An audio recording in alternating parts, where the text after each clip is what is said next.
seems that your journey has ended. Very sorry about that. It was always going to end this way, of course. If it weren't by me, it would have just been by some other, terrible thing. Just, you could not imagine how terrible it would be. Just, I get scared thinking about it. I'm glad it's not me.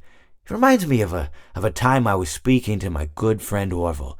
We were sitting on a park bench watching the pigeons.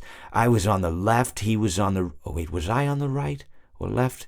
Anyways, it doesn't matter. We were sitting on there watching the pigeons. And I said to Orville, "Friend, those birds are frozen." And he kind of looked at me like I'd lost my mind. But I reminded him that it was winter, and often birds will sit in a tree until they freeze. And then they sort of fall to the ground until the sun warms up and they can, move around again. So I said to Orville, "You might as well save those breadcrumbs until the birds thaw, because they can't very well enjoy them in the condition they're in." To which he asked what I meant, and asking what condition the crumbs should be in before he threw them to the birds, assuming that I meant the birds couldn't enjoy the breadcrumbs in the condition that the crumbs were in, when in fact I had meant the birds could not enjoy them in the condition that the birds were in, considering that the birds were frozen. So he took a moment and then threw his last handful onto the ground. I said to him, "Orville, why did you throw the breadcrumbs to the birds when I just told you they're frozen?"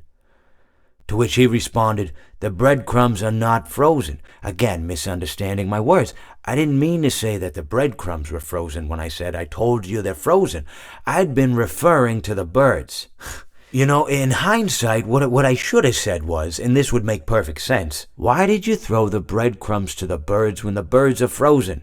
He misunderstood upon my correction, stating that he didn't know what else to do with the breadcrumbs, and that perhaps, when the birds thawed, they'd still be able to eat the crumbs. So I said to Orville, and this is what I said to him, I said, "Orville, the birds may be dead,